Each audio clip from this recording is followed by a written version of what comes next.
ನಮಸ್ಕಾರ ಸರ್. ನಮಸ್ಕಾರ ಸರ್. ತಮ್ಮ ಪರಿಚಯ? ನಾನು ಹರೀಶ್ ಮೈಸೂರ್ ಅಂತ. ಓಕೆ ಮೂಲತಃ ನಂಜನಗೂಡು, ಓಕೆ ಆದರೆ ಬೆಳೆದಿದ್ದು ಓದಿದ್ದು ಎಲ್ಲನೂ ಬೆಂಗಳೂರು. ಓಕೆ ಈಗ 6 ವರ್ಷದಿಂದ ಮೈಸೂರಿಗೆ ಬಂದಿದ್ದೀನಿ. ಹ್ಮ್ ನಾನು ಒಬ್ಬ ಎಂಜಿನಿಯರು, ಎಲೆಕ್ಟ್ರಾನಿಕ್ಸ್ ಎಂಜಿನಿಯರು. ಹ್ಮ್ ವೃತ್ತಿನಲ್ಲಿ ಮಾರ್ಕೆಟಿಂಗಲ್ಲಿದ್ದೆ ಸುಮಾರು ವರ್ಷಗಳು, ದಶಕಗಳು. ಹ್ಮ್. ಈಗ ಆಲ್ಮೋಸ್ಟ್ ನನಗೆ 72 ವಯಸ್ಸಾಗ್ತಾ ಇದೆ. ನಾನು ಇನ್ನೂ ಚಿಕ್ಕ ಹುಡುಗ ಅಂತ ಅನ್ಕೊಂಡಿದ್ದೀನಿ. ಓಕೆ ವೃತ್ತಿನಲ್ಲಿ ಎಂಜಿನಿಯರ್ ಆದ್ರೂ ಒಲವು, ಹ್ಮ್.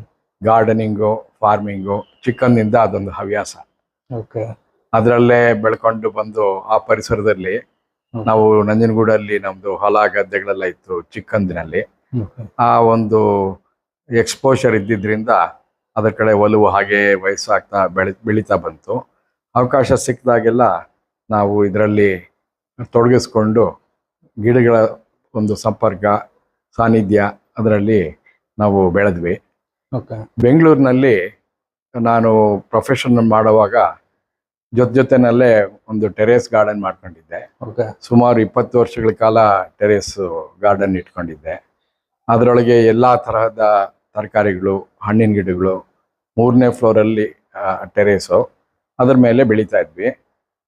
ಒಂದು ಕಾಲದಲ್ಲಿ ನಾವು 98ರಿಂದ 10 ವರ್ಷ 250 ವೆರೈಟಿ ರೋಸಸ್ಸು ಮತ್ತು 100 ವೆರೈಟಿ ದಾಸವಾಳ, ಹೈಬ್ರಿಡ್ ದಾಸವಾಳ, ಓಕೆ ಹವಾಯಿ ದಾಸವಾಳ ಅಂತ ಹೇಳ್ತಾರೆ, ಹೌದು. ಅವುಗಳನ್ನ ಟೆರೇಸ್ ಮೇಲೆ ಬೆಳೀತಿದ್ವಿ.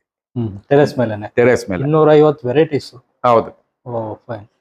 ಇದು ಹೈಬ್ರಿಡ್ ಟೀ ಮತ್ತೆ ಫ್ಲಾರಿಬಂಡ, ಮಿನಿಯೇಚರು ಓಕೆ ಎಲ್ಲ ವೆರೈಟೀಸ್ ಉಂಟು. ನಮಗೆ ಎಷ್ಟು ಹೂಗಳು ಬರ್ತಾ ಇತ್ತು ಅಂದ್ರೆ ನಾವು ಸಾಮಾನ್ಯವಾಗಿ ನ್ಯೂ ಇಯರ್ಗೆ ಮತ್ತೆ ಇಂಡಿಪೆಂಡೆನ್ಸ್ ಡೇಗೆ ಎಲ್ಲ ತಯಾರು ಮಾಡ್ತಾ ಇದ್ವಿ.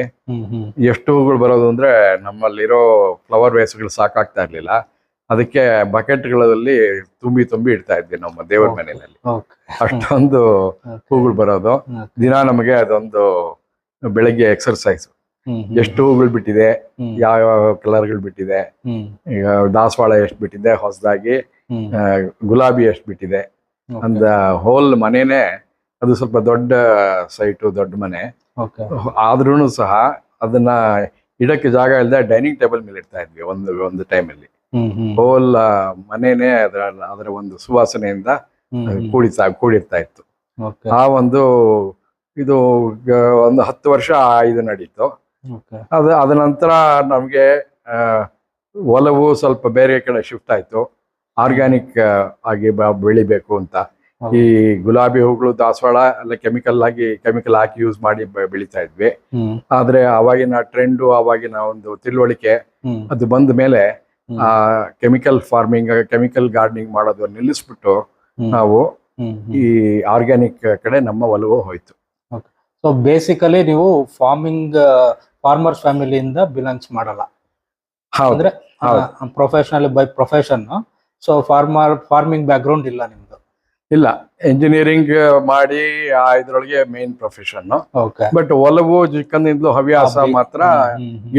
ಗಿಡಗಳ ಸಾನ್ನಿಧ್ಯ, ಮರಗಳ ಸಾನ್ನಿಧ್ಯ. ಇಲ್ಲಿ ನಾನು ಬೆಂಗಳೂರಿಂದ ನಂಜನಗೂಡಿಗೆ ತೋಟದಲ್ಲಿ ಹಾಕೋದಿಕ್ಕೆ ಮಾವಿನ ಮರಗಳು, ಸಪೋಟ ಮರಗಳು, ಕಸಿಬ್ ಗಿಡಗಳು ಅದೆಲ್ಲ ತಗೊಂಡೋಗಿ ಹಾಕ್ತಾ ಇದ್ದೆ ಚಿಕ್ಕನ್ನಲ್ಲೇ. ಓಕೆ ಓಕೆ ಇದು ಹವ್ಯಾಸ ಚೈಲ್ಡ್ಹುಡ್ ಹಾಬೀಸ್ ಇಂದ.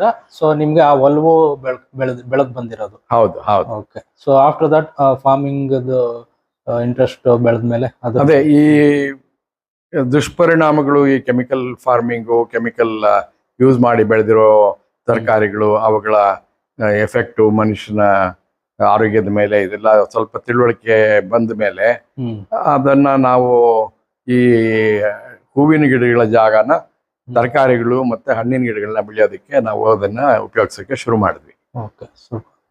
ಅದು ಎಷ್ಟು ಮಟ್ಟಿಗೆ ಹೋಯ್ತು ಅಂದ್ರೆ ಆಮೇಲೆ ಒಂದು ಸ್ಟೇಜ್ ಅಲ್ಲಿ ಒಂದು ಹೂವಿನ ಗಿಡನೂ ಇರಲಿಲ್ಲ ತಾರಸಿ ಮೇಲೆ. ಎಲ್ಲ ಪೂರ್ತಿ ತರಕಾರಿಗಳು ಮತ್ತೆ ಹಣ್ಣಿನ ಗಿಡಗಳು. ಹೇಳ್ಬೇಕು ಅಂದ್ರೆ ಇವನ್ ನುಗ್ಗೆ ಮರ ಕೂಡ ನಾವು ತಾರಸಿನಲ್ಲಿ ಬೆಳೆಸಿದ್ವಿ. ನುಗ್ಗೆ ಮರ, ನಿಂಬೆ, ಪಪ್ಪಾಯ, ಬಾಳೆ ಕೂಡ ಪ್ರಯತ್ನ ಪಟ್ವಿ. ಆಮೇಲೆ ದಾಳಿಂಬ್ರೆ, ಹೇರಳೆಕಾಯಿ, ಇದಲ್ಲದೆ ಎಲ್ಲಾ ತರದ ತರಕಾರಿಗಳು ಬಹಳ ಬೆಳೆದಿದ್ವಿ. ಆ ಒಂದು ಪರಿಸರಕ್ಕೆ ನಾವು ತಾರಸಿ ತೋಟಕ್ಕೆ ಇಟ್ಟ ಹೆಸರು ಟೆಂಪಲ್ ಆನ್ ಟೆರೇಸ್ ಅಂತ. Temple and terrace. ಹಾ. ಸೂಪರ್. ಸೊ ಅದು ನಮಗೆ ಒಂದು ದೇವರ ಸಾನ್ನಿಧ್ಯ ಅಲ್ಲಿ ಕಾಣ್ತಾ ಇದ್ವಿ. ಅದಕ್ಕೆ ಅದನ್ನ ಟೆಂಪಲ್ ಅಂಡ್ ಟೆರೇಸ್ ಅಂತ ಅದಕ್ಕೆ ಹೆಸರು ಕಾಯಿನ್ ಮಾಡಿ ಇಟ್ಟಿದ್ದು. ಅದು ಬಹಳ ಎಲ್ಲಾರ್ಗೂ ಹಿಡಿಸಿ ಒಂದು ಪ್ರಚಲಿತವಾದ ಒಂದು ಹೆಸರಾಯ್ತು. ಬಹಳಷ್ಟು ಜನ ಅಲ್ಲಿ ಬಂದು ಕಲಿಯೋದು, ವಿಸಿಟ್ ಮಾಡೋದು, ನಾನಾ ಸ್ಟೇಟ್ಗಳಿಂದ ನಾನಾ ಊರುಗಳಿಂದ ಬರೋದು, ಇವನ್ ದೇಶ ವಿದೇಶಗಳಿಂದಲೂ ಜನ ಬರ್ತಾ ಇದ್ರು. ಅದೆಲ್ಲ ಬಹಳಷ್ಟು ಜನ ಅದನ್ನ ನೋಡಿದ್ದಾರೆ. ಬಹಳಷ್ಟು ಆರ್ಟಿಕಲ್ಸ್ ಎಲ್ಲ ಬಂದಿದೆ, ಟಿವಿ ಪ್ರೋಗ್ರಾಮ್ಗಳು ಬಂದಿವೆ. ಸೊ ಹಾಗಾಗಿ ನನ್ನ ಹೆಸರು ಮತ್ತೆ ಗಾರ್ಡನಿಂಗು ಎರಡು ಒಂದೇ ಇದರಲ್ಲಿ ಗುರುತಿಸಲ್ಪಡಕ್ಕೆ ಶುರು ಆಯ್ತು. ಓಕೆ. ಆಫ್ಟರ್ ದಟ್ ಫಾರ್ಮಿಂಗ್ ಬಗ್ಗೆ ಯಾವ ತರ ಇಂಟ್ರೆಸ್ಟ್ ಬೆಳೆಸ್ಕೊಂಡ್ರಿ ಸರ್? ಆರ್ಗ್ಯಾನಿಕ್ ಫಾರ್ಮಿಂಗ್ ಅದೇ ಒಂದು ಘಟ್ಟದಲ್ಲಿ 2018ರಲ್ಲಿ ಅಫ್ಕೋರ್ಸ್ ನಮ್ಮ ಮಕ್ಕಳು ಇಬ್ರು ಹೊರದೇಶದಲ್ಲಿ ಹೋಗಿ ಸುಮಾರು ವರ್ಷಗಳಾಯ್ತು. ಇವಾಗ ಅವರು 22 ವರ್ಷದಿಂದ ಅವರು ಹೊರಗಡೆ ಇದ್ದಾರೆ. ನಮ್ಮಲ್ಲಿ ಹಿರಿಯರಿದ್ರು, ಅವರೆಲ್ಲನೂ ಅವರ ಒಂದು ಬಾಳು ಅದು ಮುಗಿದ ನಂತರ ನಮಗೆ ನಾನು ಮತ್ತೆ ನನ್ನ ವೈಫು ಇಬ್ಬರೇ ಆದ್ವಿ ಅಲ್ಲಿ. ಅಷ್ಟು ದೊಡ್ಡ ಮನೆಯಲ್ಲಿ ನಾವಿಬ್ಬರೇ ಆಗ್ಬಿಟ್ವಿ.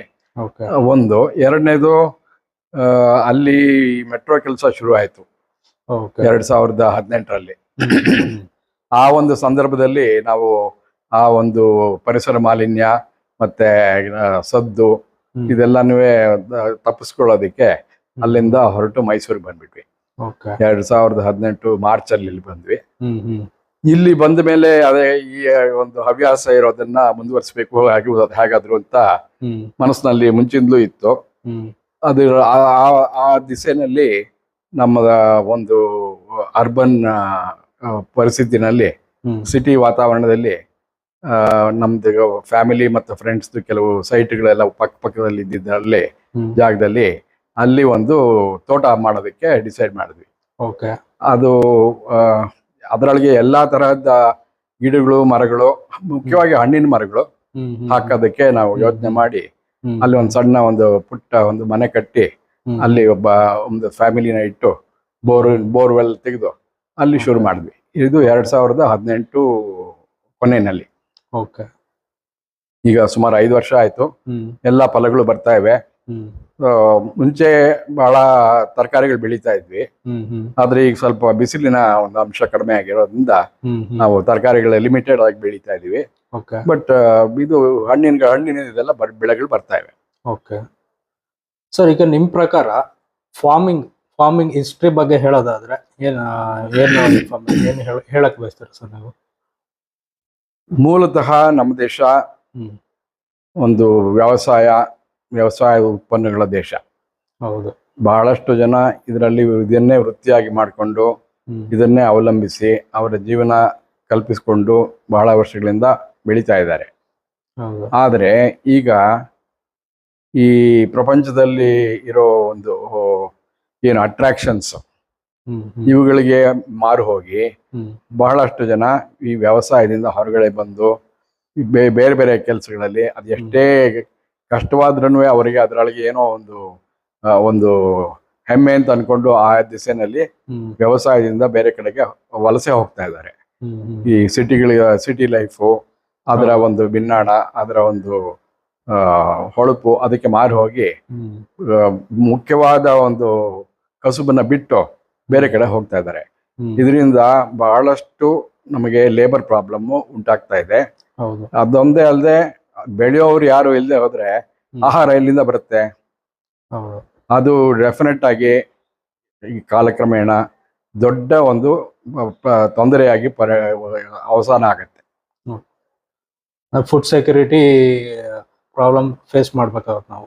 ಖಂಡಿತ. ಅದು ಏನೇ ನಾವು ಎಷ್ಟೇ ಮುಂದುವರೆದ್ರು ತಾಂತ್ರಿಕತೆ ಅದು ಇದು IT ಆಗ್ಲಿ BT ಆಗ್ಲಿ ಬೇರೆ ಏನೇನ್ ಟೆಕ್ನಿಕಲ್ ಆಗಿ ಮುಂದುವರೆದ್ರು ನಾವು ಸ್ಪೇಸ್ ಕ್ರಾಫ್ಟ್ ನ ಮಾಡ್ಬೋದು, ಮಂಗಳ ಗ್ರಹಕ್ಕೂ ಕಳಿಸ್ಬೋದು, ಚಂದ್ರ ಗ್ರಹಕ್ಕೂ ಕಳಿಸ್ಬೋದು.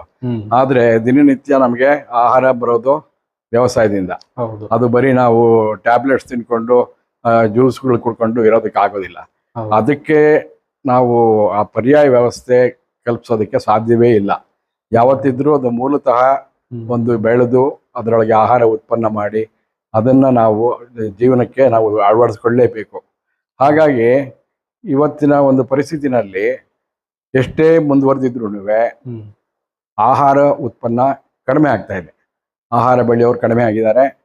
ಇದನ್ನ ಪರಿಗಣಿಸಿ ಈ ಕೆಲವು ಹುದ್ದೆಗಳಲ್ಲಿರೋರು, ದೊಡ್ಡ ದೊಡ್ಡ ಕೆಲಸದಲ್ಲಿರೋರು, ಅವರು ಈ ಕಡೆ ಒಲವನ್ನು ತೋರಿಸೋದಕ್ಕೆ ಶುರು ಮಾಡಿದ್ದಾರೆ.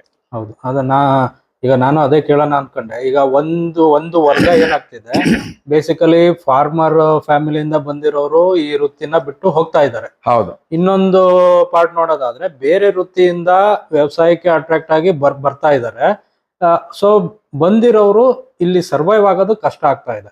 ಇಲ್ಲ, ಉದಾಹರಣೆಗೆ ಈ IT ಫೀಲ್ಡ್ ಅಲ್ಲಿ ಇರೋರು, ಸಾಫ್ಟ್ವೇರ್ ಇಂಜಿನಿಯರ್ಸು, ಅವರಲ್ಲಿ ಒಂದು ಹಣದ ಒಂದು ಶಕ್ತಿ ಇರೋ ಒಂದು ಹಿನ್ನೆಲೆಯಲ್ಲಿ ಅವರು ಈ ಭೂಮಿಗಳನ್ನ ಕೊಂಡ್ಕೊಂಡು, ಫಾರ್ಮಿಂಗ್ ಲ್ಯಾಂಡ್ನ, ವ್ಯವಸಾಯಕ್ಕೆ ಯೋಗ್ಯವಾದ ಲ್ಯಾಂಡ್ಗಳನ್ನ ಕೊಂಡುಕೊಂಡು ಅದರಲ್ಲಿ ಫಾರ್ಮ್ ಹೌಸ್ ಕಟ್ಟಿ ಅದರೊಳಗೆ ವ್ಯವಸಾಯ ಮಾಡಿ ಅಥವಾ ಮಾಡಿಸಿ ಮಾಡಬೇಕು ಅನ್ನೋ ಒಂದು ಉದ್ದೇಶ, ಒಂದು ಆ ಭಾವನೆ ಶುರು ಆಗಿದೆ. ಹೌದು. ಆದರೆ ಇದು ನಾವು TV ರಿಮೋಟ್ ಕಂಟ್ರೋಲ್ ಅಲ್ಲಿ ಇಟ್ಕೊಂಡು ಟಿವಿನ ಕಂಟ್ರೋಲ್ ಮಾಡ್ದಂಗೆ ಅಲ್ಲ. ಒಂದು ಸ್ವಂತವಾಗಿ ಒಂದು ನಮ್ಮದೇ ಒಂದು ಇನ್ವಾಲ್ವ್ಮೆಂಟು, ಇನಿಷಿಯೇಟಿವ್, ಇಂಟ್ರೆಸ್ಟು, ಇದನ್ನ ಆ ಜಾಗದಲ್ಲಿದ್ದು ಮಾಡಬೇಕಾದಂತ ಕೆಲಸ. ಅದೇ ಮೇಜರ್ ಪ್ರಾಬ್ಲಮ್ಮು ಅಥವಾ ಡಿಫ್ರೆನ್ಸ್ ಅಂತ ಹೇಳ್ಬೋದು. ಈ ಕೆಲವರೆಲ್ಲ ಇನ್ವೆಸ್ಟ್ ಮಾಡ್ತಾರೆ, ಅದು ಕೊನೆಗೆ ಒಂದ್ ಸ್ವಲ್ಪ ಅದರದಲ್ಲಿ ಬಂದು ನೋಡ್ಬಿಟ್ಟು ಸ್ವಲ್ಪ ದಿನ ಇದ್ದು ವಾಪಸ್ ಹೋದಕ್ಕೆ ಹೊರಟೋಗ್ತಾ ಇದ್ದಾರೆ. ಆ ಒಂದು ಪರಿಸ್ಥಿತಿಗೆ ಏನಾದ್ರೂ ಒಂದು ದಾರಿ ಹುಡುಕ್ಬೇಕು ಮತ್ತು ಸೊಲ್ಯೂಷನ್ ಬರಬೇಕು. ಅಫ್ಕೋರ್ಸ್ ಈಗ ಏನು ಅಂದ್ರೆ ಮುಂದೆ ಹಿಂದಿನ ಕಾಲದಲ್ಲಿ ನಮಗೆ ಕಮ್ಯುನಿಕೇಶನ್ ಫೆಸಿಲಿಟೀಸು, ಇಂಟರ್ನೆಟ್ ಇಲ್ಲದ ಕಾಲದಲ್ಲಿ ಇದು ಸಾಧ್ಯತೆ ಬಹಳ ಕಡಿಮೆ ಇತ್ತು. ಬಟ್ ಇವಾಗ ಇಂಟರ್ನೆಟ್ ಫೆಸಿಲಿಟಿ ಇರೋದ್ರಿಂದ ಯಾರು ಎಲ್ಲಿಂದ ಬೇಕಾದ್ರೂ ಕೆಲಸ ಮಾಡ್ಬೋದು. ಆ ಒಂದು ಹಿನ್ನೆಲೆಯಲ್ಲಿ ಈ IT-ನವರಾಗ್ಲಿ, ಬೇರೆ ಯಾವುದೇ ವೃತ್ತಿನಲ್ಲಿರೋರಾಗ್ಲಿ, ಫಾರ್ಮ್ ಇಂದ ಕೆಲಸ ಮಾಡೋ ಒಂದು ಸಾಧ್ಯತೆಗಳು ಜಾಸ್ತಿ ಆಗ್ತಾ ಇದೆ. ವರ್ಕ್ ಫ್ರಮ್ ಹೋಮ್ ಹೇಳ್ದಂಗೆ ವರ್ಕ್ ಫ್ರಮ್ ಫಾರ್ಮ್, ಈ ಕಾನ್ಸೆಪ್ಟ್ ಬರ್ತಾ ಇದೆ. ಅದು ಬೆಳೆಯುತ್ತೆ. ಅದು ಬೆಳೆದ್ರೆ ಖಂಡಿತ ಅವಾಗ ಈ ಇಂಟ್ರೆಸ್ಟ್, ಇನ್ವಾಲ್ವ್ಮೆಂಟ್, ಇನಿಷಿಯೇಟಿವ್ ಅಂತ ಏನ್ ಹೇಳಿದೆ, ಅದು ಸಾಧ್ಯ ಆಗಿ ಅಲ್ಲಿಂದ ಬರೋ ಉತ್ಪನ್ನಗಳು, ಉತ್ಪತ್ತಿ ಜಾಸ್ತಿ ಆಗೋದಕ್ಕೆ ಸಾಧ್ಯತೆಗಳಿದೆ. ಒಂದು. ಎರಡನೇದು, ಈ ಹಣದ ಒಂದು ಶಕ್ತಿ ಇರೋ ಜನಗಳು ಇವುಗಳನ್ನ ತಾಂತ್ರಿಕವಾಗಿ ಈ ವ್ಯವಸಾಯನ ಮಾಡೋದಕ್ಕೆ ತೊಡಗಿಸ್ಕೊಂಡ್ರೆ, ಒಂದು ಏನೇನು ಇವಾಗ ಸೌಲಭ್ಯಗಳು, ಏನೇನು ಟೆಕ್ನಾಲಜಿ ಎಲ್ಲೆಲ್ಲಿ ಡೆವಲಪ್ ಆಗಿದೆ. ಇವಾಗ ಇಸ್ರೇಲ್ ಅಂತ ಸಣ್ಣ ದೇಶ ಒಂದು ವ್ಯವಸಾಯದ ಡೈರೆಕ್ಷನ್ ಅಲ್ಲಿ ಎಷ್ಟು ಸಾಧನೆ ಮಾಡಿದ್ದಾರೆ ಅಂದ್ರೆ, ಅವರೇ ಎಷ್ಟೋ ಮಾದರಿಗಳನ್ನ, ಎಷ್ಟೋ ಸ್ಕೀಮ್ಗಳನ್ನ ಇಂಟ್ರೊಡ್ಯೂಸ್ ಮಾಡಿದ್ದಾರೆ. ಅಗ್ರಿಕಲ್ಚರಲ್ ಮೆಷಿನರಿ ಆಗ್ಲಿ, ಟೆಕ್ನಿಕ್ಸ್ ಆಗ್ಲಿ, ಇವುಗಳೆಲ್ಲ ಅವರು ಬಹಳ ಮುಂದುವರೆದಿದ್ದಾರೆ. ಹಾಗೆ ಹೇಳ್ಬೇಕು ಅಂದ್ರೆ ಅವ್ರಿಗೆ ನೀರಿಗೆ ಬಹಳ ಕೊರತೆ, ನೀರಿಗೆ ಬಹಳ ಅವರು ತೊಂದರೆ ಪಟ್ಕೊಂಡು ಆ ಒಂದು ಪರಿಸ್ಥಿತಿನಲ್ಲೂ ಬಹಳಷ್ಟು ಅವರು ಉತ್ಪನ್ನಗಳನ್ನ ಮಾಡ್ತಾ ಇದ್ದಾರೆ. ರಿಸೋರ್ಸಸ್ ಬಹಳ ಕಡಿಮೆ. ಹೌದು. ಆ ತರ ಅವರು ಮಾಡಿರೋ ಸಾಧ್ಯತೆಗಳಿರುವಾಗ ಅವರಿಗೆ ನಾವು ಹೋಲಿಸ್ಕೊಂಡ್ರೆ ಖಂಡಿತ ನಾವು ಇನ್ನೂ ಉತ್ತಮ ಒಂದು ಪೊಸಿಷನ್ ಅಲ್ಲಿ ಇದ್ದೇವೆ. ಅದನ್ನ ನಾವು ಉಪಯೋಗಿಸಿ, ಅದನ್ನ ನಿಯೋಜಿಸಿ ನಾವು ಖಂಡಿತವಾಗ್ಲೂ ನಮ್ಮ ದೇಶ ಈ ಒಂದು ಕಾನ್ಸೆಪ್ಟ್ ನ ಮುಂದಕ್ಕೆ ತಂದು, ಈ ಶಕ್ತಿ ಏನಿದೆ, ಹಣದ ಶಕ್ತಿ, ಇನ್ವೆಸ್ಟ್ಮೆಂಟ್ ಮಾಡೋದಕ್ಕೆ, ಕ್ಯಾಪಿಟಲ್ ಇನ್ವೆಸ್ಟ್ಮೆಂಟ್ಗೆ, ಅದನ್ನು ಉಪಯೋಗಿಸ್ಕೊಂಡು ಇಂಟ್ರೆಸ್ಟು, ಇನಿಷಿಯೇಟಿವ್, ಇನ್ವಾಲ್ವ್ಮೆಂಟು ಇದನ್ನು ಸೇರಿಸಿ ವರ್ಕ್ ಫ್ರಮ್ ಫಾರ್ಮ್ ಆ ಥರ ಕಾನ್ಸೆಪ್ಟ್ನ ಹೆಚ್ಚೆಚ್ಚಾಗಿ ಮಾಡಿದ್ರೆ ಖಂಡಿತವಾಗ್ಲೂ ಇದಕ್ಕೆ ಒಂದು ದೊಡ್ಡ ಒಂದು ಬೂಸ್ಟ್ ಬರುತ್ತೆ. ಓಕೆ ಸರ್, ನೀವು ಹೇಳ್ದಂಗೆ ವರ್ಕ್ ಫ್ರಮ್ ಫಾರ್ಮ್ ಅಂತ ಆ ಕಾನ್ಸೆಪ್ಟ್ ಅಲ್ಲಿ ಯಂಗ್ಸ್ಟರ್ಸ್ ಬಂದು ಫಾರ್ಮಿಂಗ್ಗೆ ಬರಕ್ ತುಂಬಾ ಜನ ಇಂಟ್ರೆಸ್ಟೆಡ್ ಆಗಿದ್ದಾರೆ, ಬರ್ತಾನೂ ಇದ್ದಾರೆ. ಬಟ್ ಬಂದ ಮೇಲೆ ಇಲ್ಲಿದು ಗ್ರೌಂಡ್ ರಿಯಾಲಿಟೀಸೇ ಬೇರೆ ಇರುತ್ತೆ. ಸೊ ಲೇಬರ್ ಪ್ರಾಬ್ಲಮ್ ಆಗಿರ್ಬೋದು, ಸೊ ಅವ್ರಿಗೆ ಸ್ಕಿಲ್ ಪ್ರಾಬ್ಲಮ್ಸ್ ಆಗಿರ್ಬೋದು, ಎಕ್ಸ್ಪೀರಿಯನ್ಸ್ ಇಲ್ಲದೆ ಇರಲ್ಲ. ಸೊ ತುಂಬಾ ಪ್ರಾಬ್ಲಮ್ಸ್ಗಳು ಫೇಸ್ ಮಾಡ್ತಾ ಇದ್ದಾರೆ. ಸೊ ಅವ್ರಗಳಿಗೆಲ್ಲ ನೀವು ಒಂದು ಸಜೆಷನ್ ಕೊಡೋದಾದ್ರೆ, ಸೊ ಅವ್ರ ಮೆಂಟಲಿ ಯಾವ ತರ ಪ್ರಿಪೇರ್ ಆಗಿರ್ಬೇಕು, ಸೊ ಅವ್ರದ್ದು ಒಂದು ಯಾವ ತರ ಒಂದು ಕಾನ್ಸೆಪ್ಟ್ ಇಟ್ಕೊಂಡು ವರ್ಕ್ ಮಾಡ್ಬೇಕು, ಅವರು ಯಾವ ತರದ್ದು ಪ್ರಿಕಾಷನ್ಸ್ಗಳು ತಗೋಬೇಕು, ಅದ್ರ ಬಗ್ಗೆ ಹೇಳೋದಾದ್ರೆ. ಈ ತೊಂದರೆಗಳೆಲ್ಲ ಬಹಳ ತಾತ್ಕಾಲಿಕ. ಇದು ನಿರಂತರವಾಗಿ ಈ ತೊಂದರೆಗಳಿರತ್ವೆ ಅಂತ ನಾವು ಹೇಳಂಗಿಲ್ಲ. ಅದು ಸತ್ಯ ಕೂಡ. ಯಾಕೆಂದ್ರೆ ಈ ಆರ್ಗ್ಯಾನಿಕ್ ಸಾವಯವ ವ್ಯವಸಾಯದಲ್ಲಿ ಅಥವಾ ಸಾವಯವ ಕೃಷಿನಲ್ಲಿ ಅಥವಾ ನ್ಯಾಚುರಲ್ ಫಾರ್ಮಿಂಗ್ ಅಲ್ಲಿ ಮೊದಲ ಕೆಲವು ವರ್ಷಗಳು ಇದು ಒಂದು ಯಾವುದೇ ನಾವು ಮರದ ಸಸ್ಯಗಳು, ಹಣ್ಣಿನ ಮರದ ಸಸ್ಯಗಳಾಗ್ಲಿ, ಅದು ಆಗ್ಲಿ ಈ ಭೂಮಿಯ ಒಂದು ಏನು ತಯಾರಿಕೆ, ಗ್ರೌಂಡ್ ಪ್ರಿಪರೇಷನ್ ಇದೆ ಅಂತ ಏನ್ ಹೇಳ್ತೀವಿ, ಅದು ಒಂದು. ಎರಡನೇದು ನಾವು ಸಾವಯವ ಇಂಗಾಲ ಮತ್ತೆ ಉಳಿದ ಅದ ಆಹಾರ ಇದು ಏನೇನಿದೆ ಅವುಗಳನ್ನ ಕೊಡೋದ್ರ ಮೂಲಕ ಈ ಆರ್ಗ್ಯಾನಿಕ್ ಫಾರ್ಮಿಂಗ್ ಟೆಕ್ನಿಕ್ಸ್ ಏನಿದೆ ಅವುಗಳನ್ನ ಅಳವಡಿಸ್ಕೊಂಡು ಉಪಯೋಗಿಸ್ಕೊಂಡು ನಾವು ಗಿಡಗಳನ್ನ ಒಂದು 3 ವರ್ಷ 4 ವರ್ಷ ಅವಕ್ಕೆ ಸ್ವಲ್ಪ ನಾವು ಶ್ರಮ ವಹಿಸಿ ಮಾಡಿದ್ರೆ ಕೆಲಸ, ಖಂಡಿತವಾಗ್ಲು ಈ ತಾತ್ಕಾಲಿಕ ತೊಂದರೆಗಳು ಏನಿದ್ದಾವೆ ಅವುಗಳು ನಿವಾರಣೆ ಆಗ್ತವೆ. ಒಂದು ಈ ಹುಳುಗಳು ಮತ್ತು ರೋಗಗಳ ಒಂದು ಕಾಟ ಏನು ಶುರು ಮಾಡಿದ ಒಂದು ಹಂತದಲ್ಲಿ ಏನಿರ್ತವೆ ಅವುಗಳು ಈ 3 ವರ್ಷ 4 ವರ್ಷ ಆದ್ಮೇಲೆ ಒಂದು ಮೈಕ್ರೋ ಕ್ಲೈಮೇಟ್ ಅಂತ ಒಂದು ಸೆಟ್ ಆಗತ್ತೆ ಫಾರ್ಮ್ ಅಲ್ಲಿ. ಎರಡನೇದು ಅವುಗಳ ಒಂದು ಇಮ್ಯುನಿಟಿ ಬರುತ್ತೆ ಸಾಯಿಲ್ಗೆ. ಆ ಸಾಯಿಲ್ ಕ್ವಾಲಿಟಿನೇ ಒಂದು ಸೈಕಲ್ ಸೆಟ್ ಆಗಿ ನಾವು ಅದಕ್ಕೆ ಮತ್ತೆ ಮತ್ತೆ ಇನ್ಪುಟ್ಸ್ ಕೊಡೋದು ಅವಶ್ಯಕತೆ ಕಡಿಮೆ ಆಗ್ತಾ ಬರುತ್ತೆ. ಆ ಕಡಿಮೆ ಆಗತ್ತೆ, ಇಮ್ಯುನಿಟಿ ಜಾಸ್ತಿ ಆಗತ್ತೆ, ಸಾಯಿಲ್ ಫರ್ಟಿಲಿಟಿ ಜಾಸ್ತಿ ಆಗತ್ತೆ. ಹೀಗಾಗಿ ಈ ಪ್ರಾರಂಭಿಕ ಹಂತದಲ್ಲಿ ಏನು ತೊಂದರೆಗಳಿದೆಯೋ ಅವುಗಳು ಕಡಿಮೆ ಆಗ್ತಾ ಬರುತ್ತೆ. ಆ ತೊಂದರೆಗಳೆಲ್ಲಾನು ಆ ತಾತ್ಕಾಲಿಕತೆ ಓನ್ಲಿ ಒಂದು 3 ವರ್ಷ 4 ವರ್ಷ, ಹಬ್ಬ ಅಂದ್ರೆ 5 ವರ್ಷ. 5 ವರ್ಷ ಆದ್ಮೇಲೆ ಖಂಡಿತವಾಗ್ಲೂ ಒಂದು ಉತ್ಪನ್ನಗಳು ಏನ್ ಬರುತ್ತವೋ ಅವು ಉತ್ಕೃಷ್ಟವಾದ ದರ್ಜೆನಲ್ಲಿ ಇರುತ್ತವೆ. ಮತ್ತೆ ಈವನ್ ಕ್ವಾಂಟಿಟಿ ಕೂಡ ತುಂಬಾ ಜಾಸ್ತಿ ಬರೋದಕ್ಕೆ ಶುರು ಆಗುತ್ತೆ. ಅದು ಇದು ಈ ಕೆಮಿಕಲ್ ಫಾರ್ಮಿಂಗ್ ಅಲ್ಲಿ ಮೇಜರ್ ವ್ಯತ್ಯಾಸನೇ ಅದು. ನಾವು ಈ ರಾಸಾಯನಿಕ ವಸ್ತುಗಳು ಮತ್ತೆ ಕ್ರಿಮಿನಾಶಕಗಳನ್ನ ವರ್ಷಕ್ಕೆ ಜಾಸ್ತಿ ಮಾಡ್ಕೊಂಡು ಹೋಗ್ಬೇಕಾಗತ್ತೆ. ಇಳುವರಿ ವರ್ಷಕ್ಕೆ ಕಡಿಮೆ ಆಗ್ತಾ ಹೋಗುತ್ತೆ. ಆದ್ರೆ ಹಲವು ವರ್ಷಗಳು ಕಳೆದ ನಂತರ ಭೂಮಿ ಸತ್ತ ಒಂದು ಹೆಣದಂತೆ ಆಗತ್ತೆ. ಆದ್ರೆ ಅದಕ್ಕೆ ವಿರುದ್ಧವಾಗಿ ಈ ಸಾವಯವ ಕೃಷಿ ಅಥವಾ ನ್ಯಾಚುರಲ್ ಫಾರ್ಮಿಂಗ್ ಅಲ್ಲಿ ವರ್ಷಕ್ಕೆ ಭೂಮಿ ಬಹಳ ಇಂಪ್ರೂವ್ ಆಗತ್ತೆ. ಅದು ಜಾಸ್ತಿ ಆಹಾರ ಅಥವಾ ಏನಾದ್ರು ಅಟೆನ್ಷನ್ ಎರಡೂ ಕೇಳೋದಿಲ್ಲ. ಒಂದ್ಸಲ ನಾವು ಒಂದು 4-5 ವರ್ಷ ಅದನ್ನ ನೋಡ್ಕೊಂಡ್ರೆ ನಮ್ಮ ಜೀವನ ಪರ್ಯಂತ ಅವು ನಮ್ಮನ್ನ ನೋಡ್ಕೊಳ್ಳುತ್ತೆ. ನೀವು ಹೇಳ್ದಂಗೆ ಡೆಡಿಕೇಶನ್, ಪೇಷನ್ಸ್ ಬೇಕು ಖಂಡಿತ. ಇದು ಈ ಒಂದು 3 ರಿಂದ 5 ವರ್ಷ ನಾವು ಶ್ರದ್ಧೆಯಿಂದ ಅದಕ್ಕೆ ಮಾಡ್ಬೇಕಾದ ಕೆಲಸ ಮಾಡಿದ್ರೆ ಖಂಡಿತವಾಗ್ಲೂ ಅದನ್ನ ನಮ್ಮ ಜೀವನ ಪರ್ಯಂತ ಸಾಕತ್ತೆ. ಸರ್, ಈಗ ಫಾರ್ಮಿಂಗ್ ಬಗ್ಗೆ ಹೇಳೋದಾದ್ರೆ, ಈಗ ಒಂದು ನ್ಯಾಚುರಲ್ ಫಾರ್ಮಿಂಗು, ಆರ್ಗ್ಯಾನಿಕ್ ಫಾರ್ಮಿಂಗ್ ಅಂತೀವಿ, ಇನ್ನೊಂದು ಕೆಮಿಕಲ್ ಫಾರ್ಮಿಂಗ್ ಅಂತೀವಿ. ಈಗ ಆಸ್ ಎ ಯಂಗ್ಸ್ಟರ್, ಈಗ why organic farming or natural farming ಬರಬೇಕು ಅಂತ ನೀವು ಹೇಳ್ತೀರಿ? ಇಲ್ಲ, ಈಗ ಈ ಕೆಮಿಕಲ್ ಫಾರ್ಮಿಂಗ್ ಬಂದಿದ್ದೆ 30, 35, 40 ವರ್ಷ ಹಬ್ಬ ಅಂದ್ರೆ ಅದು ಬಂದ ಕಾರಣ ಅವಾಗಿನ ಪರಿಸ್ಥಿತಿ ಆಹಾರ ಉತ್ಪನ್ನಗಳ ಸಂಖ್ಯೆ ಟನ್ಗಳಗಟ್ಲೆ ಇದು ಜಾಸ್ತಿ ಮಾಡೋದಕ್ಕೆ, ಆಹಾರದ ಒಂದು ಕೊರತೆನ ನೀಗಿಸೋದಕ್ಕೆ ಈ ವಿಧಾನಗಳನ್ನ ಅಳವಡಿಸಿದ್ರು, ಇಂಟ್ರೊಡ್ಯೂಸ್ ಮಾಡಿದ್ರು.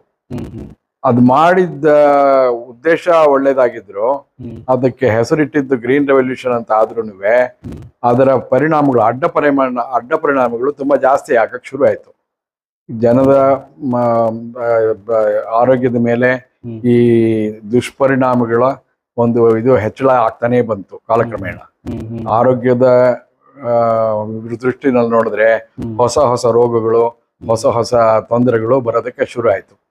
ಈ ಏನು ಮುಂಚೆ ನಾವು ತಲತಲಾಂತರಗಳಿಂದ, ಶತಮಾನಗಳಿಂದ ನಾವು ಯಾವ ಒಂದು ವ್ಯವಸಾಯದ ಒಂದು ಇದನ್ನ ಪ್ರಾಕ್ಟೀಸ್ ಅನ್ನ ನಾವು ಫಾಲೋ ಮಾಡ್ತಾ ಇದ್ವಿ, ಅದರಿಂದ ಇದು ಪೂರ್ತಿ ಭಿನ್ನವಾಗಿ ಮನುಷ್ಯನ ದೇಹಕ್ಕೆ ಬಹಳ ಕೆಟ್ಟ ಒಂದು ರಾಸಾಯನಿಕಗಳು ಮತ್ತೆ ಈ ಹುಳು ಹುಪ್ಟೆಗಳನ್ನ ನಿಯಂತ್ರಣ ಮಾಡೋದಕ್ಕೆ ಕ್ರಿಮಿಕೀಟನಾಶಕಗಳು, ಅದರೊಳಗೆ ಇರೋ ಔಷಧೀಯ ಗುಣಗಳು, ಅವುಗಳೆಲ್ಲ ಸೇರಿ ಮನುಷ್ಯನ ಶಕ್ತಿ, ಆರೋಗ್ಯ ಎಲ್ಲ ಕುಂದೋದಕ್ಕೆ ಶುರು ಆಯ್ತು. ಮತ್ತೆ ಹೊಸ ರೋಗಗಳು ಬರೋದಕ್ಕೆ ಶುರು ಆಯ್ತು. ಮೇಲ್ಗಡೆ ಒಂದು ಒಂದು ಸಣ್ಣ ಒಂದು ಪೀರಿಯಡ್ ಅಥವಾ ಹಂತದಲ್ಲಿ ಒಂದು ಇಂಪ್ರೂವ್ಮೆಂಟ್ ಅಥವಾ ಜಾಸ್ತಿ ಚೇತರಿಕೆ ಕಂಡು ಬಂದ್ರು ಅದು ಕಾಲಕ್ರಮೇಣ ಲಾಂಗ್ ರನ್ ಅಲ್ಲಿ ಅದು ಮಾರಕವಾಗಿ ಪರಿವರ್ತನೆ ಆಯಿತು. ಈ ಒಂದು ಸಲುವಾಗಿ ಈಗ ಎಲ್ಲಾ ಪ್ರಪಂಚದಾದ್ಯಂತ ಎಲ್ಲರೂ ಎಚ್ಚೆತ್ತುಕೊಂಡಿದ್ದಾರೆ. ಈ ರಾಸಾಯನಿಕ ಬಳಕೆ ಮತ್ತು ಕ್ರಿಮಿನಾಶಕಗಳ ಬಳಕೆಯನ್ನ ಆದಷ್ಟು ಅದನ್ನ ಕಡಿಮೆ ಮಾಡಿ ಮುಂಚಿನ ಒಂದು ವ್ಯವಸಾಯ ಕ್ರಮಗಳಿಗೆ ಹೋಗೋದಕ್ಕೆ ಪ್ರಯತ್ನ ಪಡ್ತಾ ಇದ್ದಾರೆ. ಅದು ತುಂಬಾ ಬೇರೂರಿರೋದ್ರಿಂದ ಈ ರಾಸಾಯನಿಕ ಫಾರ್ಮಿಂಗು, ಈ ಕ್ರಿಮಿನಾಶಕಗಳ ಬಳಕೆ ಇದು ಸ್ವಲ್ಪ ಸಮಯ ಹಿಡಿಯುತ್ತೆ. ಬಟ್ ಖಂಡಿತವಾಗ್ಲೂ ಇದೇ ಇದಕ್ಕೆ ಸೊಲ್ಯೂಷನ್. ಸೊ ನೀವ್ ಹೇಳೋದು ಏನಪ್ಪಾ ಅಂದ್ರೆ, ಸೊ ಕೆಮಿಕಲ್ ಫಾರ್ಮಿಂಗ್ ಫ್ಯೂಚರ್ ಇಲ್ಲ. ಸೊ ನಾವು ನ್ಯಾಚುರಲ್ ಆಗ್ಲಿ ಇಲ್ಲ ಆರ್ಗ್ಯಾನಿಕ್ ಫಾರ್ಮಿಂಗ್ ಆಗ್ಲಿ ಮಾಡೋದ್ರಿಂದ ಸೊ ನಮಗೂ ಒಳ್ಳೆ ಫುಡ್ ಸಿಕ್ದಂಗೆ ಆಗುತ್ತೆ ಒಂದು, ಪ್ಲಸ್ ಎನ್ವೈರನ್ಮೆಂಟ್ಗೂ ನಾವು ಯಾವುದೇ ತರದ್ದು ಹಾನಿಗಳು ಮಾಡೋ ಚಾನ್ಸಸ್ ಕಡಿಮೆ ಇರುತ್ತೆ. ಹೌದು, ಇದು ಅನಿವಾರ್ಯ. ಓಕೆ. ಇದಕ್ಕೆ ಬೇರೆ ಪರ್ಯಾಯವೇ ಇಲ್ಲ, ವ್ಯವಸ್ಥೆನೇ ಇಲ್ಲ. ಇದು ಇವಾಗ ಅದನ್ನ ನಾವು ಹಿಂದೆ ರಿವರ್ಸ್ ಗೇರ್ ಹೊಡೆದೇ ಹೋಗ್ಲೇಬೇಕು. ಹೌದು, ಇಲ್ದ ಹೋದ್ರೆ ಆ ಮನುಷ್ಯನ ಒಂದು ಉಳಿವು ಇಲ್ಲ, ಅಳಿವು ಜಾಸ್ತಿ. ಅದನ್ನ ಎಲ್ಲಾರು ಈಗ ಅರ್ಥಕೊಂಡಿದ್ದಾರೆ. ಅದನ್ನ ಹಂತ ಹಂತವಾಗಿ ತಿರ್ಗಾ ವಾಪಸ್ಸು ಹಳೆ ಪದ್ಧತಿಗಳಿಗೆ ಎಲ್ಲರೂ ಹೋಗ್ತಾ ಇದ್ದಾರೆ. ನಮ್ಮಲ್ಲಿ ದೇವರು ಕೊಟ್ಟ ಹಾಗೆ ಬೇಕಾದಷ್ಟು ಬಿಸಿಲಿದೆ, ಟೆಂಪರೇಚರ್ ಇರೋದ್ರಿಂದ ನಾವು ಇದನ್ನ ಸುಲಭವಾಗಿ ಅಳವಡಿಸ್ಕೋಬಹುದು. ನಮ್ಮ ದೇಶ ಈ ಹಸುಗಳು ಮತ್ತೆ ಬೇರೆ ಪ್ರಾಣಿಗಳನ್ನ ಬೆಳೆಸೋದಿಕ್ಕೆ, ಅವುಗಳಿಂದ ನಾವು ಬೇರೆ ತರಹದ ಉತ್ಪನ್ನಗಳನ್ನ ಮಾಡೋದಿಕ್ಕೆ ಬಹಳ ಅನುಕೂಲವಾಗಿದೆ. ನಮ್ಮಲ್ಲಿ ಜನಸಂಖ್ಯೆ ಇದೆ. ಆ ಜನಸಂಖ್ಯೆನ ನಾವು ತಲೆನೋವು ಅಂತ ಅನ್ಕೊಳ್ದೆ ಅದನ್ನ ಸರಿಯಾಗಿ ಉಪಯೋಗಿಸಿ ಈ ತರದ ಕಾರ್ಯಗಳಲ್ಲಿ ತೊಡಗಿಸ್ಕೊಂಡ್ರೆ ನಮ್ಮಲ್ಲಿ ಇರೋ ಒಂದು ಮೂಲಭೂತ ಸೌಕರ್ಯಗಳು ಮತ್ತೆ ಸೌಲಭ್ಯಗಳು ಏನಿದೆ, ಬಿಸಿಲು, ಮಳೆ, ನೀರು, ಭೂಮಿ, ಜನ ಇದೆಲ್ಲಾನು ಕ್ರೋಢೀಕರಿಸಿ ಒಂದು ಉತ್ಪನ್ನ ಮಾಡೋದಕ್ಕೆ, ಆಹಾರೋತ್ಪನ್ನಗಳ ಕಡೆ ನಾವು ಅದನ್ನ ಡೈವರ್ಟ್ ಮಾಡಿದ್ರೆ ನಾವು ಕೆಲವೇ ವರ್ಷಗಳಲ್ಲಿ ಒಂದು ಎಲ್ಲ ಪ್ರಪಂಚದಲ್ಲಿ ಇರುವ ಒಂದು ಲೀಡಿಂಗ್ ರಾಷ್ಟ್ರವಾಗಿ ಆಗೋದ್ರಲ್ಲಿ ಸಂದೇಹನೇ ಇಲ್ಲ. ಹೌದು ಸರ್. ಈಗ ನ್ಯಾಚುರಲ್ ಫಾರ್ಮಿಂಗ್ ಅಂತ ಬಂದಾಗ ಸೊ ಇಲ್ಲೊಂದು ಕಾನ್ಸೆಪ್ಟ್ಗಳು ಬರುತ್ತೆ. ಅದರಲ್ಲಿ ಪರ್ಮಾಕಲ್ಚರ್ ಅನ್ನೋದೊಂದು ಕಾನ್ಸೆಪ್ಟ್ ಇದೆ. ಸೊ ಅದ್ರ ಬಗ್ಗೆ ಹೇಳೋದಾದ್ರೆ, ಪರ್ಮಾಕಲ್ಚರ್ ಅನ್ನೋದು ಒಂದು ದೊಡ್ಡ ವೃತ್ತ ಅಂತ ಹೇಳ್ಬೋದು. ಆ ವೃತ್ತದೊಳಗೆ ನಾವು ಏನ್ ಬೇಕಾದ್ರೂ ತುಂಬೋದು. ಈಗ ಒಬ್ಬ ಮನುಷ್ಯ ಜೀವನಕ್ಕೆ ಏನು ಬೇಕೋ ಅವುಗಳನ್ನೆಲ್ಲ ಅದರೊಳಗೆ ಅಳವಡಿಸ್ಕೊಂಡು ಆ ವೃತ್ತದೊಳಗೆ ಏನೇನು ಬೇಕೋ, ಈಗ ಧಾನ್ಯಗಳಿರ್ಬೋದು, ಹಣ್ಣುಗಳಿರ್ಬೋದು, ತರಕಾರಿಗಳಿರ್ಬೋದು, ಅದಕ್ಕೆ ಪೂರಕವಾಗಿ ನಮ್ಮ ಹಸುಗಳಿರ್ಬೋದು, ಕೋಳಿಗಳಿರ್ಬೋದು, ಮತ್ತೆ ಮೀನಿರ್ಬೋದು, ಅಲ್ಲಿ ಬೀಳುವ ಮಳೆಯಿಂದ, ಅಲ್ಲಿ ಸಿಕ್ಕುವ ಬಿಸಿಲಿನಿಂದ, ಅಲ್ಲಿ ಸಾಕಬಹುದಾದಂಥ ಪ್ರಾಣಿ ಸಂಕುಲದಿಂದ ಪ್ರತಿಯೊಂದು ಒಂದು ಎಲ್ಲೆ ಅಥವಾ ಒಂದು ಬೌಂಡ್ರಿ ಅಂತ ನಾವು ಅನ್ಕೊಂಡ್ರೆ ಅದು 5 ಎಕರೆನೇ ಇರ್ಬೋದು, 10 ಎಕರೆನೇ ಇರ್ಬೋದು, ಜಾಸ್ತಿನೇ ಇರ್ಬೋದು. ಎಷ್ಟೇ ಸಣ್ಣದು, ಈವನ್ 1 ಎಕರೆದಲ್ಲಿ ಕೂಡ ಒಬ್ರು ಜೀವನ ಮಾಡ್ಬೋದು. ಅಂದ್ರೆ ಅದರೊಳಗೆ ಎಲ್ಲಾನು ಅಳವಡಿಸೋಕೆ ಕಷ್ಟ ಆಗತ್ತೆ. ಸ್ವಲ್ಪ ದೊಡ್ಡದಿದ್ರೆ ನಾವು ಈ ಹೇಳದ್ನಲ್ಲ, ಈ ಪ್ರಾಣಿಗಳನ್ನ ಸಾಕೋದು, ಮತ್ತೆ ಮಳೆ ನೀರನ್ನ ಕೊಯ್ಲು ಮಾಡೋದು, ಆಮೇಲೆ ನಮಗ್ ಬೇಕಾದ ದವಸ ಧಾನ್ಯಗಳು ಬೆಳೆಯೋದು, ಹಣ್ಣುಗಳು, ತರಕಾರಿಗಳು ಇವೆಲ್ಲ ಬೆಳೆಯೋದಕ್ಕೆ ಒಂದು ನಿರ್ದಿಷ್ಟವಾದ ಒಂದು ಯೋಜನೆ ತರ ಮಾಡ್ಕೊಂಡು ಮಾಡೋದೇ ಪರ್ಮಾಕಲ್ಚರ್. ಪರ್ಮಾಕಲ್ಚರ್ ಅಂದ್ರೆ ಇಟ್ಸ್ ಅ ಪರ್ಮನೆಂಟ್ ಅಗ್ರಿಕಲ್ಚರ್.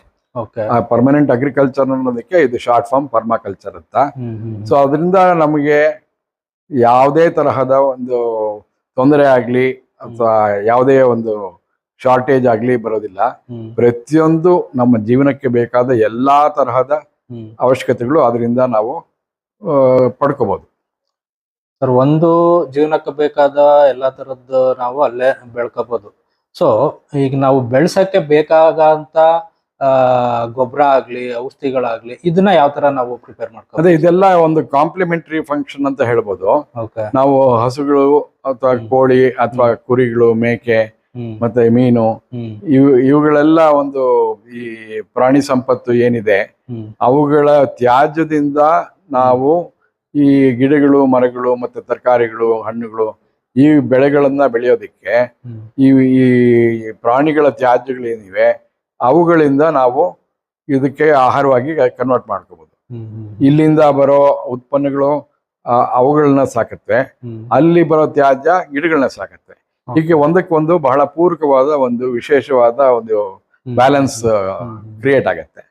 ಈ ಬ್ಯಾಲೆನ್ಸ್ ಕ್ರಿಯೇಟ್ ಆಗಿ ಅಗೇನ್ ನಾನು ಮುಂಚೆ ಹೇಳಿದಾಗೆ ಒಂದು 4-5 ವರ್ಷ ಇದನ್ನು ಕರೆಕ್ಟ್ ಆಗಿ ಪ್ಲಾನ್ ಮಾಡಿಕೊಂಡು ಈ ಪಂಚತರಂಗಿಣಿ ವ್ಯವಸ್ಥೆ ಅಂತ ಏನ್ ಹೇಳ್ತಾರೆ, ಮಲ್ಟಿ ಲೇಯರ್ ಫಾರ್ಮಿಂಗು, ಅದರೊಳಗೆ ದೊಡ್ಡ ಮರಗಳು ಮತ್ತೆ ಅದಕ್ಕಿಂತ ಚಿಕ್ಕ ಮರಗಳು, ಅದಕ್ಕಿಂತ ಕಡಿಮೆ ಲೆವೆಲ್ ಇದ್ರೊಳಗೆ ಬೆಳೆಯುವಂತ ಹರ್ಬ್ಸು, ಶ್ರಬ್ಸು, ಮತ್ತೆ ಭೂಮಿಯಿಂದ ಕೆಳಗಡೆ ನಾವ್ ಏನ್ ಬೆಳಿಬೋದು, ಇವೆಲ್ಲಾನು ಮಾಡಿದ್ರೆ ನಮಗೆ ಬಿಸಿಲಿನ ಅವೈಲಬಿಲಿಟಿ ಏನಿದೆ ಅದನ್ನ ಮ್ಯಾಕ್ಸಿಮಮ್ ಎಫಿಷಿಯನ್ಸಿ ಉಪಯೋಗಿಸ್ಕೊಂಡು ಎಲ್ಲಾ ತರದ ಬೆಳೆಗಳನ್ನು ಬೆಳಿಬೋದು. ಅದಕ್ಕೆ ಮತ್ತೆ ಬೀಳೋ ಮಳೆ ಏನು ನೀರಿನ ಒಂದು ಸಂಗ್ರಹಣೆ ಮಾಡಿ ಅದನ್ನ ಕೊಯ್ಲು ಮಾಡಿ ಈ ರೈನ್ ವಾಟರ್ ಹಾರ್ವೆಸ್ಟಿಂಗ್ ಅಂತ ಏನ್ ಹೇಳ್ತೀವಿ ಅವುಗಳನ್ನ ಮಾಡಿ ಅದನ್ನ ನಾವು ಆ ಒಂದು ಪರಿಸರದಲ್ಲಿ ಆ ಒಂದು ಎಲ್ಲೆನಲ್ಲಿ ಉಪಯೋಗಿಸ್ಕೊಂಡು ಮಾಡೋದ್ರಿಂದ ನಾವು ಯಾವುದಕ್ಕೆ ಹೊರಗಡೆ ಹೋಗ್ಬೇಕಾಗಿಲ್ಲ. ಸೌರಶಕ್ತಿ, ನೀರು ಶಕ್ತಿ, ಪ್ರಾಣಿ ಸಂಕುಲದ ಶಕ್ತಿ ಇದು ಮಾಡಿ ನಮ್ಮ ಒಂದು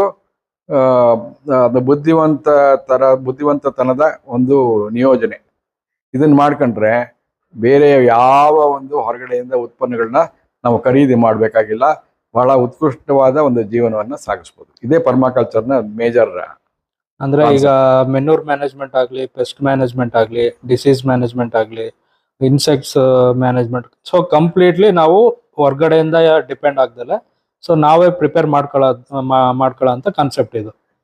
ಈಗ ಒಂದು ಕಾಡಿನಲ್ಲಿ ನಾನಾ ವಿಧವಾದ ಸಸ್ಯಗಳು, ಮರಗಳು, ಗಿಡಗಳು, ಪ್ರಾಣಿಗಳು ಎಲ್ಲ ಇವೆ. ಹೌದು. ಅವುಗಳನ್ನ ಯಾರು ನೋಡ್ಕೊಳ್ತಾರೆ? ಯಾರು ನೋಡ್ಕೊಳ್ಳಲ್ಲ. ಆ ಒಂದು ಸೈಕಲ್ ಏನೋ ಒಂದ್ಸಲ ಸೆಟ್ ಆಗೋಗ್ಬಿಟ್ಮೇಲೆ ಅದಕ್ಕೆ ಮಳೆ ಬಂದಾಗ ಅದು ಗಿಡಗಳಿಗೆ ನೀರು ಬರುತ್ತೆ, ಆ ಎಲೆಗಳು ಉದುರಿದಾಗ ಅವುಗಳು ಅದೇ ಗೊಬ್ಬರ ಆಗತ್ತೆ, ಆ ಹಣ್ಣುಗಳಿಂದ ಪಕ್ಷಿಗಳು, ಪ್ರಾಣಿಗಳು ಆಹಾರ ಸಿಗತ್ವೆ, ಅಥವಾ ಹೆಚ್ಚಿನ ಪ್ರಾಣಿಗಳು ಅದೇ ಇದ್ರೆ ಒಂದಕ್ಕೊಂದು ಆಹಾರ ಆಗತ್ವೆ. ಹೀಗೆ ಒಂದಕ್ಕೆ ಒಂದು ಕಾಂಪ್ಲಿಮೆಂಟರಿ ಫಂಕ್ಷನ್ ಮತ್ತೆ ಪೂರಕವಾಗಿ ಒಂದು ಓವರ್ ಆಲ್ ಲೈಫು ಒಂದು ಕಾಡಿನಲ್ಲಿ ಹೇಗೆ ನಡೆಯುತ್ತೋ ಅದೇ ಒಂದು ಕಾನ್ಸೆಪ್ಟು ನಮ್ಮ ಈ ಪರ್ಮಾಕಲ್ಚರ್ನ ಉಪಯೋಗಿಸಿ ನಾವು ಯಾವುದೇ ಒಂದು ಎಲ್ಲೆನಲ್ಲಿ ಒಂದು ಜಾಗದಲ್ಲಿ ನಾವು ಅದನ್ನ ಸೃಷ್ಟಿ ಮಾಡಿ ಒಂದು ಮರುಕಳಿಸಿ ಅದನ್ನ ಮಾಡ್ಬೋದು. ಓಕೆ. ಸೊ ಈ ಪಂಚತರಂಗಿಣಿ ಅಂತ ಹೇಳಿದ್ರೆ ಅಂದ್ರೆ 5 ಲೇಯರ್ ಮಾಡಲ್ ಅಂತ. ಹೌದು. ಸೊ ಅದ್ರ ಬಗ್ಗೆ ಒಂಚೂರು ಸ್ವಲ್ಪ ಹೇಳಿ ಸರ್. ಯಾವ ತರ? ಈಗ ಫಾರ್ ಎಕ್ಸಾಂಪಲ್ ಈ ಎಲ್ಲೆನಲ್ಲಿ ಬೌಂಡ್ರಿನಲ್ಲಿ ದೊಡ್ಡ ಮರಗಳನ್ನ ನೆಡೋದು. ಓಕೆ. ಇದು ತುಂಬಾ ಎತ್ತರವಾಗಿ ಬೆಳೆಯುವಂತ ಮರಗಳು. ಅದರಿಂದ ನಮಗೆ ಒಂದು ಎಲ್ಲೆಗೆ ಒಂದು ಡೆಫಿನೇಷನ್ ಬರುತ್ತೆ. ಎರಡನೇದು, ಹೆಚ್ಚಿನ ಒಂದು ಗಾಳಿ ಅಥವಾ ಇದು ಬಂದಾಗ ಅವು ಈ ಒಂದು ಏನು ಅನಾಹುತಗಳಾಗೋದಕ್ಕೆ ಸಾಧ್ಯವೋ ಅವುಗಳನ್ನ ತಡೆ ಹಿಡಿದು ಈ ಒಳಗಡೆ ಇರೋ ಗಿಡಗಳಿಗೆ ಒಂದು ಪ್ರೊಟೆಕ್ಷನ್ ಕೊಡುತ್ತೆ. ಅದು ಒಂದು ಕಾರಣ. ಎರಡನೇದು, ಈ ಬಿಸಿಲಿನ ಒಂದು ನಾವು ಕೊಯ್ಲು, ಸೋಲಾರ್ ಹಾರ್ವೆಸ್ಟ್ ಏನಿದೆ ಅದನ್ನು ಕೂಡ ನಾವು ಈ ಬೌಂಡ್ರಿನಲ್ಲಿ ಹೆಚ್ಚಿನ ಹೈಟ್ ಬರುವಂತ ಮರಗಳನ್ನ ಹಾಕೊಂಡ್ರೆ ಈ ಮಧ್ಯದಲ್ಲಿ ಅಥವಾ ಒಂದು ಗ್ರೇಡೇಷನ್, ಇವಾಗ ನಾವು ಒಂದು ಸ್ಟೇಡಿಯಂ ಅಲ್ಲಿ ದೂರ ಕೂತ್ಕೊಂಡು ಮಧ್ಯದಲ್ಲಿ ಆಟಗಾರರು ಆಟ ಪ್ರದರ್ಶನ ಮಾಡೋದನ್ನ ನೋಡೋದು ಹಾಗೆ ಇದ್ವ ಲೆಕ್ಕ ಆಲ್ಮೋಸ್ಟ್.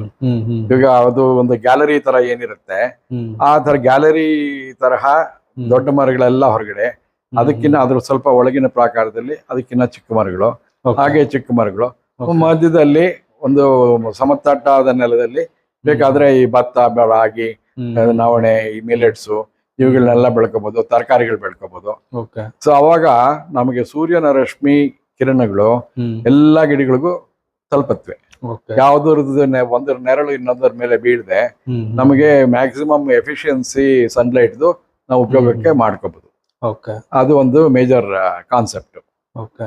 ಈ ಪಂಚತರಂಗಿಣಿನಲ್ಲಿ ಅದೇನೆ, ಈ ಸೂರ್ಯನ ರಶ್ಮಿ, ಸೂರ್ಯನ ಬಿಸಿಲಿನ ಒಂದು ಉಪಯೋಗ ಅದೇ ನಾವು ಎಷ್ಟು ಎಫಿಷಿಯಂಟ್ ಆಗಿ ಮಾಡ್ತೀವೋ ಅಷ್ಟು ನಮಗೆ ಅನುಕೂಲ. ಓಕೆ.